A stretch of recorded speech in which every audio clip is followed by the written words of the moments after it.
Hello guys, Silver Butterflies here.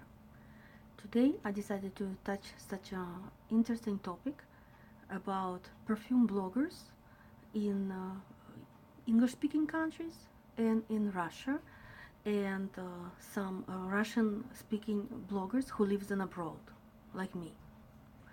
Well, since I started, I live in Toronto. Some of Russian-speaking bloggers live in UK, some of them live in Australia, some of them live in US, and it's quite a community because most of us know each other personally through the screen and even became friends. But let's get to details. What I did is just little research, which is I created. I put it in English, and with the scribblings I cannot even read myself. So let's start. So English-speaking bloggers usually mostly married or have their partners, and the other percentage are single. In Russian-speaking bloggers, I think about maybe 70%, maybe 60% are single and 40 are married. So it's like vice versa. That was 40-60, this is 60-40. As for the age, I think English-speaking bloggers, they have all ages, but majority of it, like by popularity, I think it's around their 40s and 50s. Maybe less, some of them are young, but they are more from Europe rather than US and Canada. In Russia, like all Russian-speaking bloggers, they are around early 30s up to maybe 60, and again, it all depends on the circumstances, but percentage, I think, well, I'm not doing a statistics, but I think it's around vice versa. So we're going further. Difference between Russian-speaking bloggers, perfume bloggers, and English-speaking bloggers. So Russian-speaking bloggers mostly talk about the designer perfumes and the perfumes they can find in a store. So we continue. English-speaking perfume bloggers. The majority are male in their 40s, late 40s, maybe beginning of 30s, and all the rest are women. In Russian-speaking community, bloggers, perfume bloggers community, are mostly females and a very small percentage of male. So it's like the proportions are totally the opposite. If US male like more than female, maybe 70-30. In Russia, vice versa, it's like female women approximately 70% and 30% are male.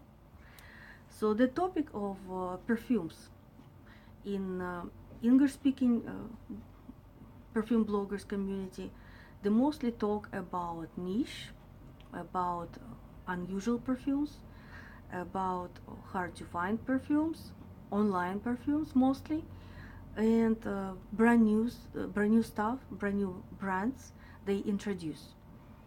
In Russian-speaking community, most of the bloggers speak what they bought in a store and what kind of notes they like. In English-speaking community, they not much emphasizing on the notes, which is in the beginning they talk more emotions and then notes. And in Russian-speaking community, they talk more notes and then emotions.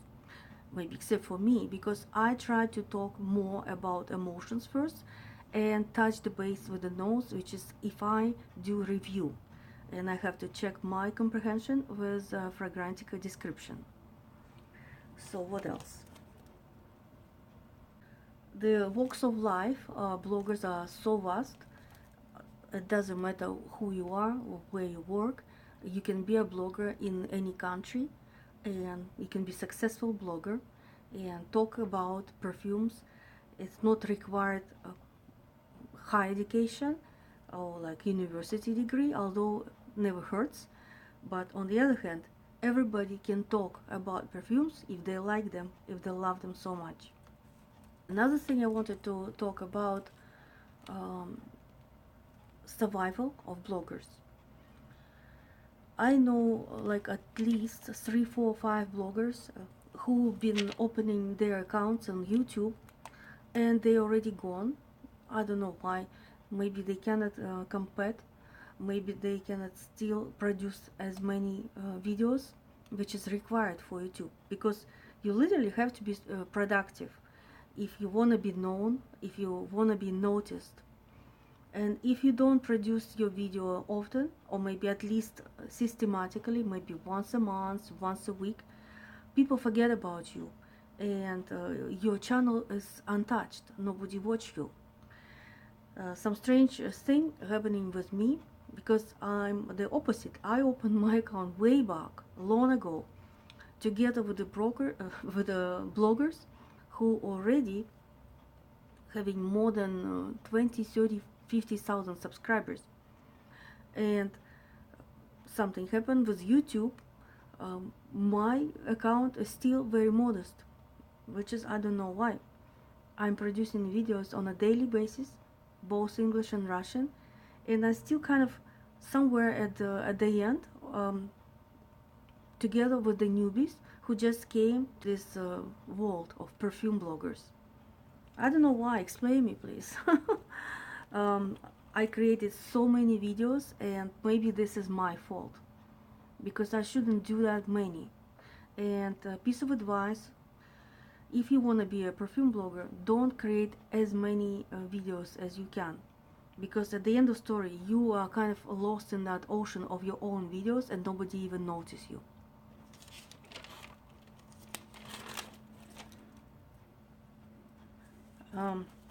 I subscribed even for Italian bloggers.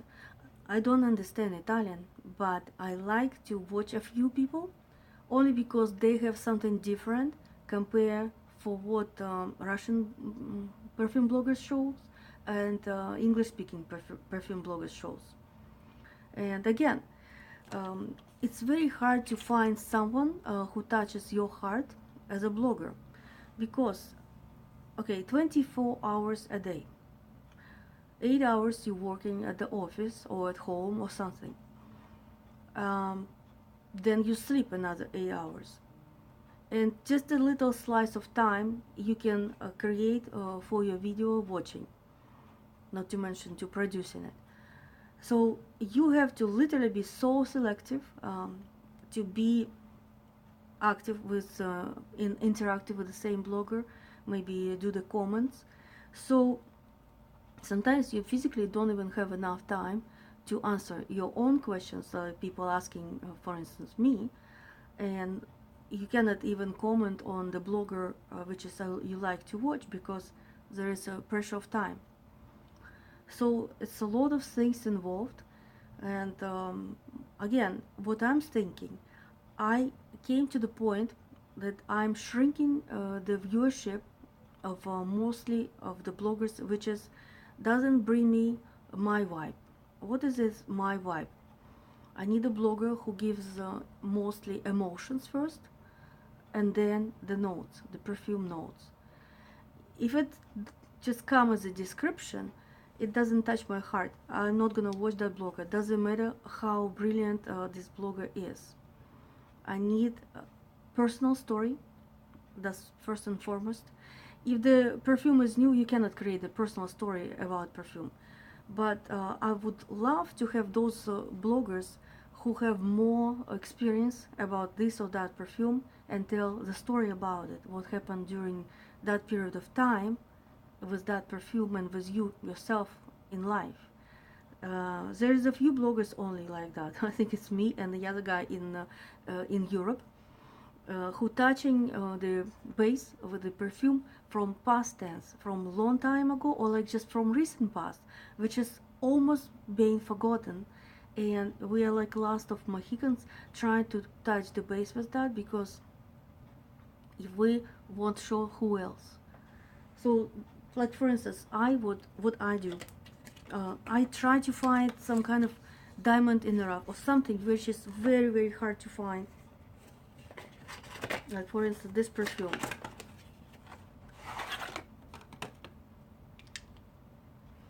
They don't even produce it anymore. But I like people know about it. This is something else. I don't know when it was produced. It's called Vanille Chocolat, but it's something else. The person who created this masterpiece was way ahead of its time. It's like modern in 2020, believe it or not. And it probably was produced maybe in the end of 80s. The company called Miss Vanilla. Or I'm trying to find those perfumes which is not even in that bottles anymore, like Femini Dubois in this bottle. And there's a story behind it. I always find perfumes, try to find perfumes with a story, my personal story behind it. If I had it in past, if I had it in my youth, or in my 20s, in my 30s, because it brings me back to that time.